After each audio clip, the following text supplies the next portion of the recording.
Exodus 8, the second plague, frogs. Then the Lord said to Moses, "Go to Pharaoh and say to him, 'Thus says the Lord, let my people go so that they may worship me. If you refuse to let them go, I will plague your whole country with frogs. The rivers shall swarm with frogs. They shall come up into your palace, into your bedchamber and your bed, and into the houses of your officials and of your people, and into your ovens and your kneading bowls. The frogs shall come up on you and on your people and all your officials.' And the Lord said to Moses, 'Say to Aaron, stretch out your hand with your staff over the rivers, the canals and the pools, and make frogs come up on the land of Egypt.' So Aaron stretched out his hand over the waters of Egypt, and the frogs came up and covered the land of Egypt. But the magicians did the same by their secret arts, and brought frogs up on the land of Egypt.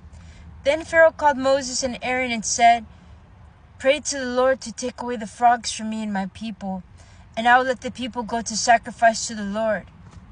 Moses said to Pharaoh, 'Kindly tell me when I am to pray for you and for your officials and for your people, that the frogs may be removed from you and your house and be left only in the Nile.'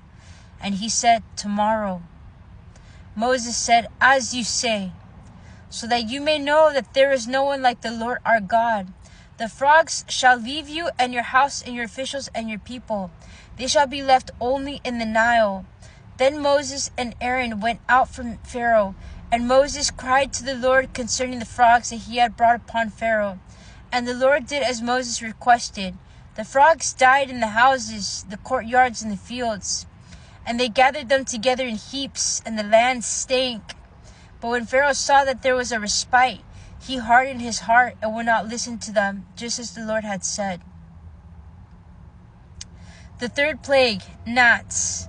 Then the Lord said to Moses, 'Say to Aaron, stretch out your staff and strike the dust of the earth, so that it may become gnats through the whole land of Egypt.' And they did so. Aaron stretched out his hand with his staff and struck the dust of the earth, and gnats came on humans and animals alike. All the dust of the earth turned into gnats throughout the whole land of Egypt.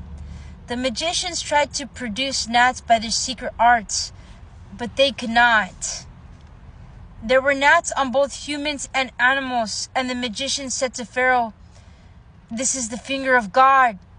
But Pharaoh's heart was hardened, as he would not listen to them, just as the Lord had said. The fourth plague, flies. Then the Lord said to Moses, 'Rise early in the morning and present yourself before Pharaoh as he goes out to the water, and say to him, "Thus says the Lord, let my people go so that they may worship me.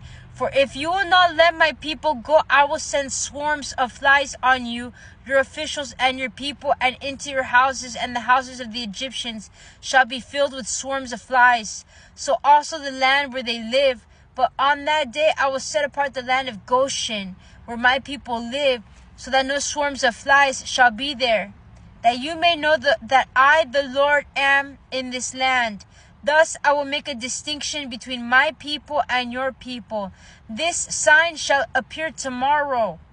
The Lord did so, and great swarms of flies came into the house of Pharaoh and into his officials' houses, and all of Egypt, the land, was ruined because of the flies.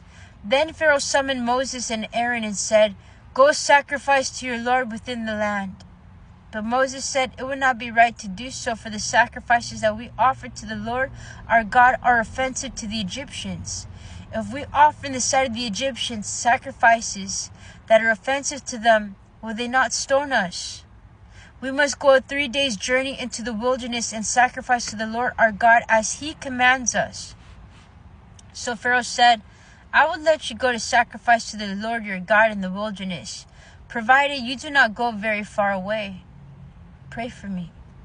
Then Moses said, "As soon as I leave you, I will pray to the Lord that the swarms of flies may depart tomorrow from Pharaoh, from his officials, and from his people. Only do not let Pharaoh again deal falsely by not letting the people go to sacrifice to the Lord." So Moses went out from Pharaoh and prayed to the Lord, and the Lord did as Moses asked. He removed the swarms of flies from Pharaoh, from his officials, and from his people. not one remained.